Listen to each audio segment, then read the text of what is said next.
बरुड़ भी आ जाओ भैया मंच के सामने। जो भी बरुड़ है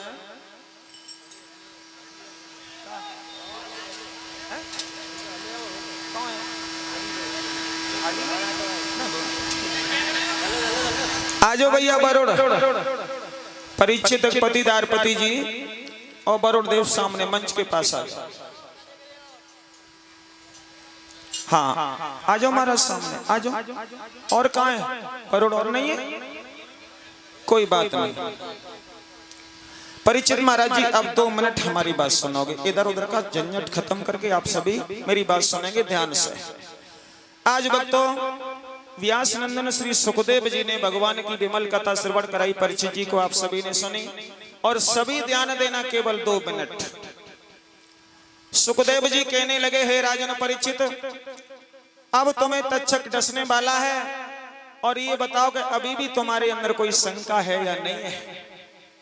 सुखदेव जी की बात सुनकर परीक्षित कहने लगे, महाराज अब मुझे कोई डर नहीं है, क्योंकि ये दुनिया आनी जानी है। आज नहीं तो कल, कल नहीं तो परसों मुझे जाना अवश्य। और जिसने जन्म लिया है भक्तों उसका मृत्यु अवश्य है, यही सत्य है। जो जन्मा है उसकी मौत अवश्य। सुखदेव जी समझा कर कहने लगे, हे राजन परीक्षित, पहले सुखदेव जी ने बाल पकड़े, बताओ ये क्या है? क्या है महाराज? बाल है।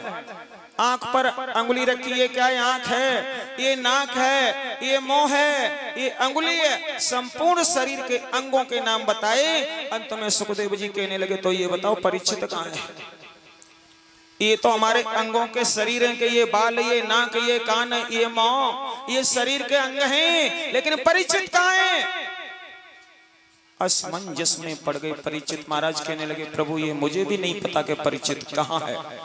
तो भक्तों जो हमारी आत्मा इस शरीर को चला रही है वही परीक्षित है और उसका कभी विनाश नहीं होता। आत्मा अजर अमर है। गोस्वामी तुलसीदास ने लिखा है, ईश्वर अंश जीव अविनाशी। ईश्वर का अंश ही आत्मा, विनाश नहीं होता इसका। अग्नि जला नहीं सकती, धूप सुखा नहीं सकती, जल इसको गला नहीं सकता। यही बात कही तो बताओ तुम्हें क्या डर है? ये हमारी आत्मा अजर अमर है।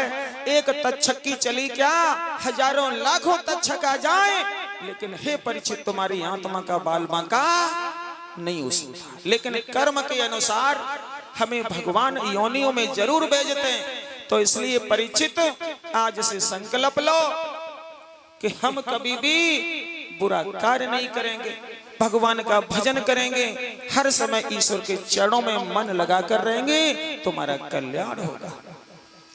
अब हम आपसे संकल्प मांगते हैं, कुछ दक्षिणा मांग रहे हैं, क्योंकि हमने तुम्हें भागवत कथा सुनाई।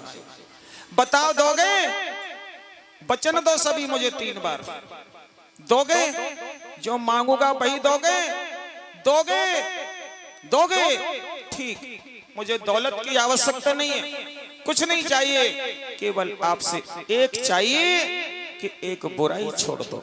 अगर बीड़ी पीते हो तो बीड़ी छोड़ो, दारू पीते हो तो दारू छोड़ो, किसी की बुराई करते हो तो बुराई छोड़ो, केवल भगवान के दीवाने बन जाओ। बताओ दोगे? ये तालियां बजा दो। बोला वृंदावन बिहारी लाल की। आज आपके सामने सबसे वचन मांग रहा हूं, ये इन्हीं से नहीं, सबसे। सब सुन रहे हो तो सबसे वचन मांग रहा हूं कि भगवान का भजन करना, अपनी संतति को, अपने बच्चों को आगे बढ़ाना, खूब पढ़ाना लिखाना, नाम रोशन करना, अपने घर को मंदिर बनाना, अपने पति को परमेश्वर समझकर सेवा करना, अपने सास ससुर को कभी माता बहनों दुख मत देना। और नए बच्चों से भी हाथ जोड़कर प्रार्थनाएं कि ये माता पिता बड़ी मुश्किल से, दुखों से तुम्हें पालन पोषण करते हैं, तो इनको देवी देवता मानकर इनकी सेवा करना, यही मेरा आप सबसे संदेश है। ठीक है ना?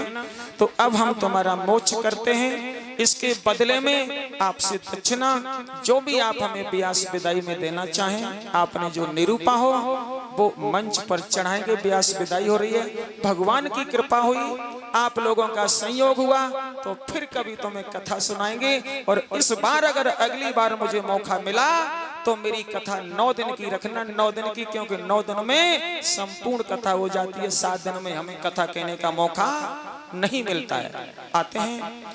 ओम मंगल।